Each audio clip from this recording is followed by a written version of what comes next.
Friends, আমি দীপিকা কিচেনে আপনাদের সবাইকে স্বাগত।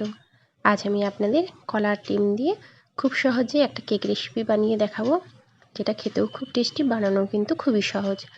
আর বাড়িতে থাকা কিন্তু উপকরণ দিয়ে বানিয়ে ফেলতে পারবেন।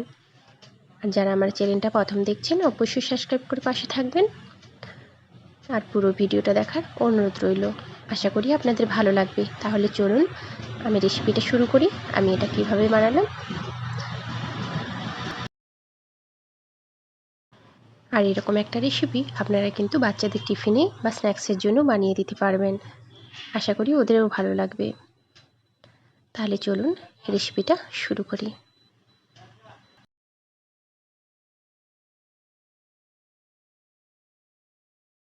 আমি এখানে সবার প্রথমে দুটো কলা নিয়েছি।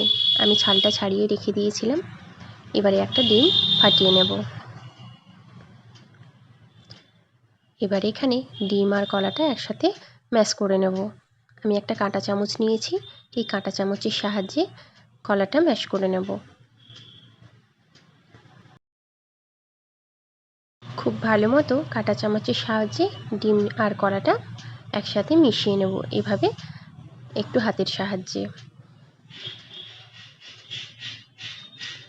দেখুন, এটা আমার কিন্তু খুব ভালো মতো ম্যাশ হয়ে গেছে। এবার এখানে আমি দিয়ে দিচ্ছি প্রায় 50 গ্রাম মতো চিনি। চিনিটাও এর সাথে একসাথে মিক্স করে নেব। তবে আমার জায়গাটা একটু ছোট হয়ে গেছে। আমি একটা অন্য পাত্রে চেঞ্জ করে নেব। তার আগে এর মধ্যে দিয়ে দেব 2 চামচ সাদা তেল। সাদা তেলটা দিয়ে ভালো করে মিশিয়ে নেব।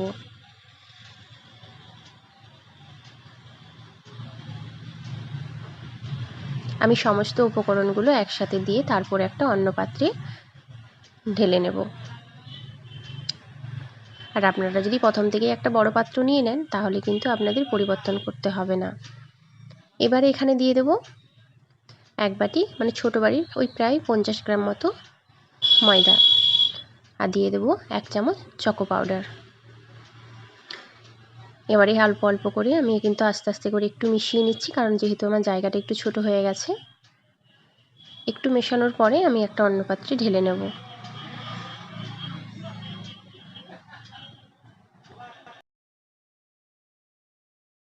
আমি এখানে একটু বড় পাত্র নিয়েছি, তার মধ্যে কিন্তু পুরো উপকরণগুলো দিয়ে দিলাম। সমস্ত উপকরণগুলো দিয়ে আমি এবারে একটু মিশিয়ে নেব।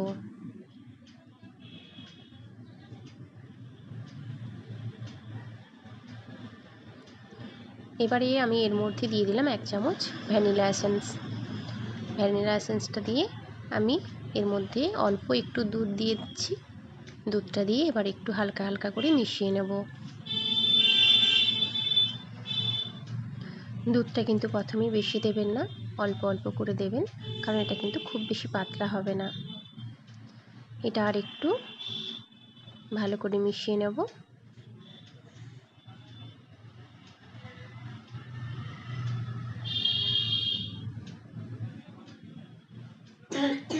এখানে আমার আর একটু দুধ লাগবে, তো আমি আর একটু দুধ দিয়ে দিচ্ছি। আমি কিন্তু এখানে কোনো রকম খাবার সোডা ইউজ করিনি। আপনারা যদি চান তাহলে কিন্তু এর মধ্যে একটু খাবার সোডা দিতে পারেন। খাবার সোডাটা দিলে একটু ফুলে থাকবে, আর না হলে একটু ফুলবে না, কম ফুলবে এরকম। তো আপনাদের কাছে থাকলে আপনারা অবশ্যই দিতে পারেন। দেখুন, আমার কিন্তু এটা খুব ভালো মতো মেশানো হয়ে গেছে। এবার আমি এখানে একটা তাওয়া নিয়েছি। এই তাওয়ার মধ্যে এবার একটু সাদা তেল আমি বুলিয়ে নেব। আমি 1 চামচ মতো সাদা তেল দিলাম। এই সাদা তেলটা একটা ব্রাশের মধ্যে আমি এভাবে বুলিয়ে নিচ্ছি।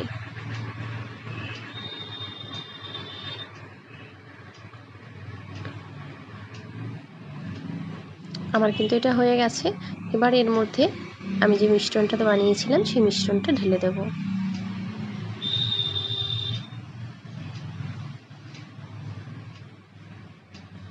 দেখুন, আমার পুরো মিশ্রণটা দেওয়া হয়ে গেছে। এবার আমি একটু নাড়িয়ে একটু চাড়িয়ে নিচ্ছি।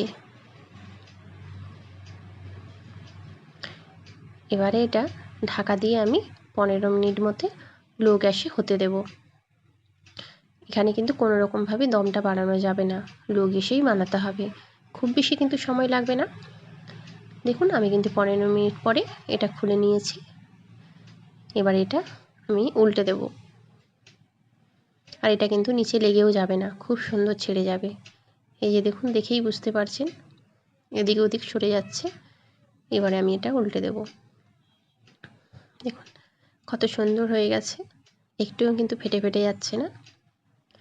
আমি আবারও 5 মিনিট মতো ঢাকনা দিয়ে রেখে দেবো লো গ্যাসে, যাতে সামনের দিকটাও খুব ভালো মতো কুক হয়ে যায়।